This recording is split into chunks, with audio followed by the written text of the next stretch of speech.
All right, so we're going to run through the 6 easy steps in graphing a rational function. First step is simplify, and what you want to do when you simplify is you want to factor the numerator and the denominator and cancel if possible. That's going to make working with your equation as easy as it can be. Finding the x-intercepts, that is a review idea from earlier in the year. When you look for an x-intercept, you're going to plug in 0 for y.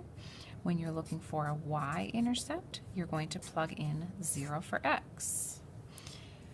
Vertical asymptotes. Vertical asymptotes happen where the graph is undefined because there's no graph that will ever cross a vertical asymptote. Where the graph is undefined is when the denominator, set the denominator equal to 0 and solve. So if the denominator equals 0, then it would be undefined because you'd be dividing by 0, and that's where the vertical asymptotes would be.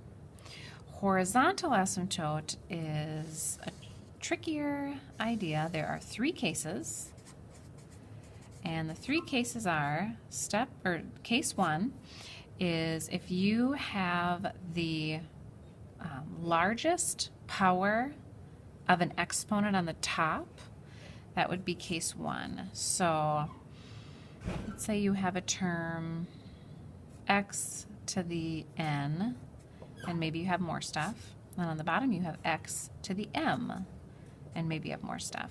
But you look at those first 2 terms, or the terms with the largest exponents, and if the top exponent is bigger than the bottom exponent, then there's no horizontal asymptote. Okay?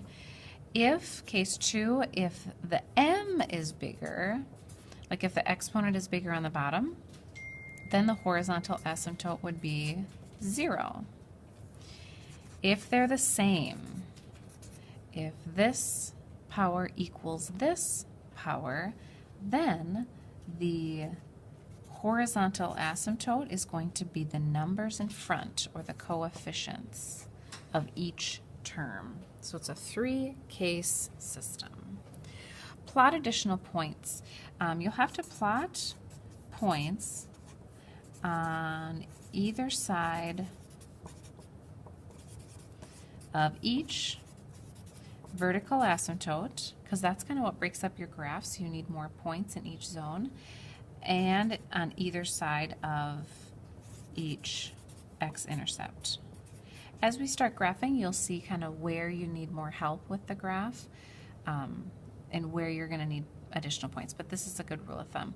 Last is to graph. Use all information that you found in these first 5 steps and graph.